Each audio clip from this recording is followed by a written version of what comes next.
Et le Proche-Orient, on en parle avec l'invité de Paris Direct. Et cet invité aujourd'hui, c'est vous, Julia Grignon. Bonjour. Bonjour. Bienvenue sur ce plateau. Vous êtes professeur en droit international humanitaire à l'Université Laval, c'est au Canada. Vous êtes la directrice scientifique de l'IRSEM, qui est l'Institut des relations stratégiques de l'école militaire. Absolument. C'est ça. Ça fera un mois demain que le Hamas a lancé des attaques terroristes inédites par leur ampleur sur le sol israélien et qu'Israël a choisi de répondre par les armes à ces attentats. Ça fait un mois que le droit international humanitaire est malmené, c'est peu de le dire, dans cette région du monde, dans les deux camps. Et c'est l'éclairage que nous voulions avoir avec vous ce matin. Car oui, le droit international humanitaire existe en temps de guerre et ça n'est pas se rendre coupable de naïveté face à la réalité de la guerre que de le rappeler. Non, effectivement, et c'est même un droit qui a été conçu pour s'appliquer dans les conflits armés. Alors, je ne vais pas revenir sur son histoire longue, mais dans sa conception contemporaine, il est né à la fin du 19e siècle. Et puis, son socle fondamental, aujourd'hui, il est dans des conventions de Genève qui ont été adoptées en 1949 et dont chacune va protéger une catégorie de population dans les conflits armés, les blessés malades, les naufragés, les prisonniers de guerre et les personnes civiles. Et puis, ils ont été complétés à la fin des années 70 par des protocoles additionnels. Et donc, ces conventions, elles ont été adoptées au sortir de la Seconde Guerre mondiale, après qu'on ait vécu une situation d'effroi face au génocide juif qui avait eu lieu pendant la Seconde Guerre mondiale et dont on a pensé qu'il fallait absolument protéger les personnes civiles dans les conflits armés. Et c'est ce qui a amené à l'adoption de cette 4e convention qui aujourd'hui protège les civils dans les conflits armés. Alors, voilà pour le cadre juridique. Pour bien comprendre de quoi on parle, comment est-ce qu'on qualifie en droit ce à quoi on assiste depuis un mois? Est-ce qu'il s'agit d'une guerre?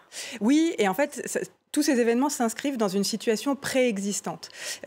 Israël est quasiment en conflit armé depuis 1948, depuis la création de l'État d'Israël. Là aussi, ce n'est pas la peine de revenir sur toutes les étapes historiques du conflit, mais pour ce qui concerne le territoire palestinien occupé, ce qui est important de comprendre, c'est que ce territoire fait l'objet d'une occupation militaire depuis 1967, depuis la guerre des 6 jours. Ça veut dire qu'Israël est une puissance occupante sur le territoire palestinien occupé. Ce qui signifie également que cette puissance occupante a du droit spécifique à respecter à l'égard des populations qui vivent sur ce territoire occupé. C'est prévu dans le droit international humanitaire. On a une section spécifique qui s'applique au territoire occupé. Ça implique la bande de Gaza aussi? Oui, absolument. Bande de Gaza, Cisjordanie, Golan occupé. Et ça, il y a des instances juridictionnelles qui ont confirmé que le territoire palestinien était un territoire occupé et que donc Israël y avait des obligations particulières puisque la population civile s'y trouve, avant même le 7 octobre, dans une situation de vulnérabilité particulière. Et donc on a cette situation préexistante et on a une résurgence de la violence avec les actes abominables commis par le Hamas le 7 octobre et la réponse qui s'en est suivie par Israël qui produit un nombre de dommages aux populations civiles qui est, je crois, de l'ordre du jamais vu. On va y revenir. Autre question, pour que les choses soient bien claires, comment est-ce qu'on qualifie en droit aujourd'hui les acteurs de ce conflit? On a d'un côté, si j'ose dire, une armée régulière reconnue, et de l'autre? Et de l'autre, alors en droit international humanitaire, on a des groupes armés. Le droit international humanitaire, il s'adresse aux parties au conflit armé, sans autre qualification. Donc on n'impose pas de label. C'est un droit qui veut rester sans doute pas neutre, mais qui en tout cas ne veut pas poser des labels politiques qui vont certainement ensuite biaiser la situation, biaiser l'approche et empêcher un regard juridique distant qui est le regard juridique nécessaire dans une telle situation. Et donc on va parler de groupes armés organisés qui, en l'occurrence, luttent contre la puissance occupante, contre une armée régulière. Alors ici en France, le Hamas est défini comme un groupe terroriste. Donc le sous-jacent de ma question, c'est est-ce que ça a un sens d'attendre d'un groupe terroriste qu'il respecte des principes de droit international humanitaire? Alors oui, à titre politique, il y a un certain nombre de groupes qui ont été désignés comme des groupes terroristes. Et puis il y a d'autres groupes qui ont été désignés par les Nations Unies comme étant des groupes terroristes. Ça n'ajoute rien à la gravité de la situation. En droit international humanitaire, on a une règle très importante qui dit qu'il est interdit de semer la terreur parmi la population civile. Interdiction de semer la terreur parmi la population civile, ça renvoie au terme terroriste. Et donc, les actes menés par des groupes armés dont l'objectif est de semer la terreur parmi la population civile, commettent un acte qui est contraire au droit international humanitaire. Et donc, procéder à la prise d'otages, prendre pour cible délibérément des civils et créer un sentiment de peur, tout cela constitue des violations graves du droit international humanitaire. Autre question importante, la notion de la légitime défense. dans cette discussion-là, quelle est sa valeur revendiquée par Israël face aux attaques du Hamas? Ça, en fait, ça mobilise un autre pan du droit, qui est le droit international général, dans lequel on a décidé que le recours à la force devait être, si ce n'est interdit, en tout cas l'exception. C'est-à-dire que les États, entre eux, ont décidé que lorsqu'il y avait un différend entre eux, ils ne devaient pas recourir à la force, mais trouver d'autres moyens de résoudre ce différend.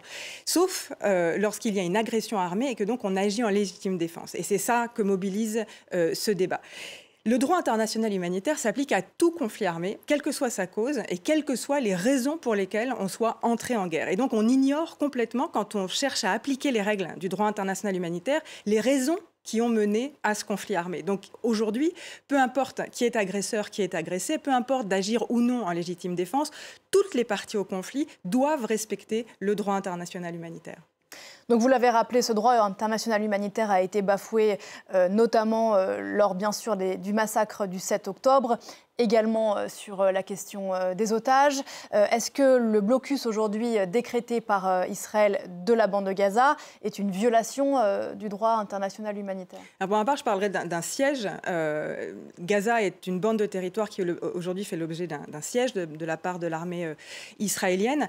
Le siège en tant que tel, vous ne le trouverez pas interdit dans tous les textes que j'ai nommés. Vous trouverez la prise d'otage, le meurtre comme étant spécifiquement interdit dans les conflits armés, pas le siège. Ce n'est pas une méthode de guerre qui est interdite. En revanche, les conséquences du siège vont presque inévitablement conduire à des violations du droit international humanitaire. Puisqu'en fait, il s'agit de ne plus rien laisser rentrer ou sortir de la bande de Gaza. Et donc, vous n'avez plus d'assistance humanitaire, par exemple, qui peut rentrer dans la bande de Gaza. Vous n'avez plus non plus suffisamment de denrées alimentaires ou d'eau potable dans la bande de Gaza. Ou au compte-gouttes. Ou au compte-gouttes. Tout cela peut conduire à une situation de famine. Or, la famine, elle, est spécifiquement interdite comme méthode de guerre.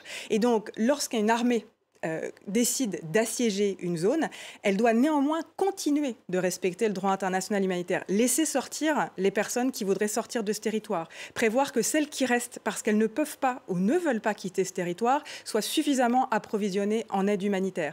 Et aussi ne pas prendre de mesures de représailles à l'égard de ces personnes qui décident de rester dans le territoire.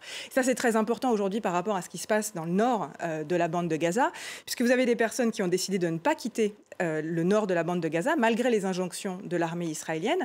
Et vous avez à l'intérieur de ces personnes, des personnes par exemple qui s'occupent d'enfants handicapés et qui ne peuvent simplement pas quitter la zone. D'autres personnes qui continuent de faire fonctionner, on se demande encore comment, mais qui continuent de faire fonctionner des hôpitaux et qui ne vont pas abandonner leurs patients. Et ces personnes, bien qu'elles décident de rester, quelles qu'en soient les raisons, parce qu'elles ne veulent pas ou ne peuvent pas quitter ce territoire, ne devraient jamais être l'objet d'attaques.